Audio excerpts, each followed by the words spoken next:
Hello, freak bitches. When I first heard about the flat Earth theory, obviously I've heard it before. My father, going back, when I was young, he told me that he was a member of the Flat Earth Society. Your father told you that. Yeah. Was he joking around? Kind of, but what he was doing it in a kind of satirical way, ironically. He was doing it because, he was saying people are too sure of themselves, and so I'm going to join the Flat Earth Society. He didn't believe the Earth was round. So it's been around for quite a while, the Flat Earth Society. The Flat Earth theory has been around. Obviously, thousands of years ago, people thought the Earth was round, and then slightly fewer thousand years ago, people figured out that it wasn't. It was figured out by the ancient Greeks, 3,000 years ago, that it wasn't. And by the that it wasn't round. That it wasn't flat. Sorry. Oh, you fucked it up. You gave up the goose. You said thousands of years ago that people thought the Earth was round, and they realized it wasn't. Yeah. You just right now you gave them fuel. That's a quote that's going to go on YouTube. Fucked up. Like my "I am a shill" quote. Yep. From the last one. Which strike that one. A slight misquote. Yeah. So yeah, what happened was science basically figured out the shape of the universe, and in the 1800s there was gentlemen scientists doing all kinds of cool things with stars, like measuring the orbits and checking out how far away things were and discovering that there were galaxies and things like that. There's all this science going on, but then there was this kind of this guy comes along called Samuel Rowbotham, who published under the name of Parallax in about 1860, and he started publishing what is basically the same as Eric Dubay's book that has been published now. Pretty much every single thing that is in Eric Dubay's current book, you will find in Samuel Rowbotham's book from 1860. And in fact, if you read Dubay's book, which I don't recommend, you will see that about 80% of the text of Eric Dubay's book is actually quotes from these books from the 1800s. It's not actually this new stuff that he's discovered. It's all stuff like, if somebody walks away from you, you will see their feet disappear first. And then he has a 2-page quote of Samuel Rowbotham saying the exact same thing from the 1860s.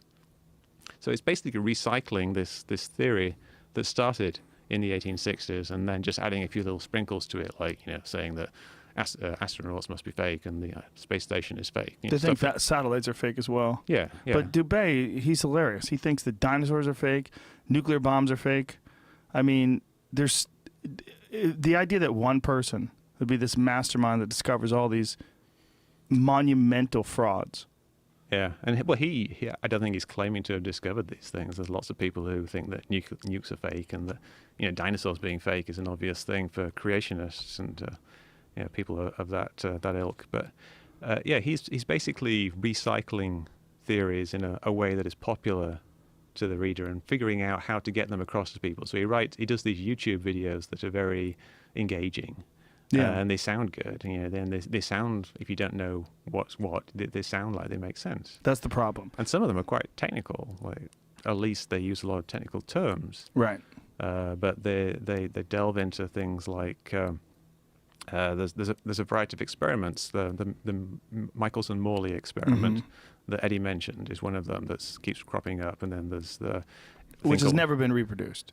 That's the experiment that supposedly... No, it actually has been reproduced because it's the wrong way, not the way that they wanted to. The Michelson-Morley experiment was an experiment to detect the luminiferous ether, which is the supposed medium through which light travels.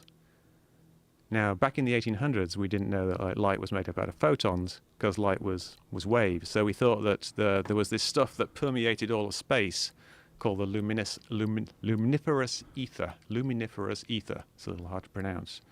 And that this is what light traveled through as waves going through. And they didn't know exactly how it worked, but they figured there must be this stuff that permeates all of space. And then they figured that since the Earth was moving, and these scientists actually knew at the time that the Earth was moving, so they were using this as a basis for their experiment, they thought that if the Earth is moving, then they will be able to detect the ether by doing this experiment. So what they did, they set up this experiment where they shot light one direction, then they shot it in the other direction, then when it came back together, it combined. And if they were moving through the ether, or if the ether was moving through them, then the light that went one way would interfere with the light that went the other way. So that was the whole experiment was just this thing. They shot these two light beams in two directions, And they figured, like, if we turn the table this way, it will change because we're now going through the ether in a different direction. But what happened was nothing was detected, which was kind of the start of people realizing, oh, there is no luminiferous ether permeating the universe. But they used that to say that it's because the Earth isn't moving.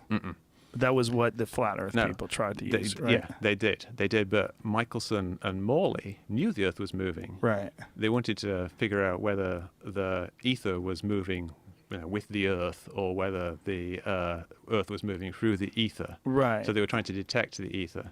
So people who thought that the Earth was the center of the universe, not really so much flat Earthers, people who were geocentrists, people who thought that the sun went around the Earth and all the stars went around the Earth. There's still people like that, by the way. Oh yeah. There's a recent resurgence.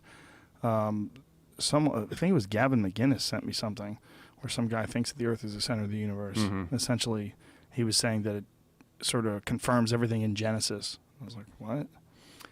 Yeah, well, I mean, if you need to shoehorn the whole universe into, the descriptions in Genesis, then you're probably going to have to take a few shortcuts. But yeah, there's these experiments like the Michelson-Morley experiment, but people bring them up, and they say that what they detected was no motion. Right. But what it actually detected was no luminiferous ether.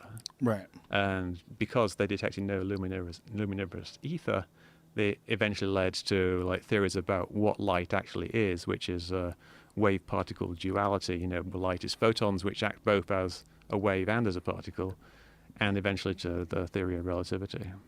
Well, you started Metabunk when? When did you? I think it was about 5 years ago, but I've been doing the chemtrail stuff with Contrail Science for like over 10 years now. I was just looking at one of my old posts when on the satellite images. I was quite surprised at how long I've been doing it.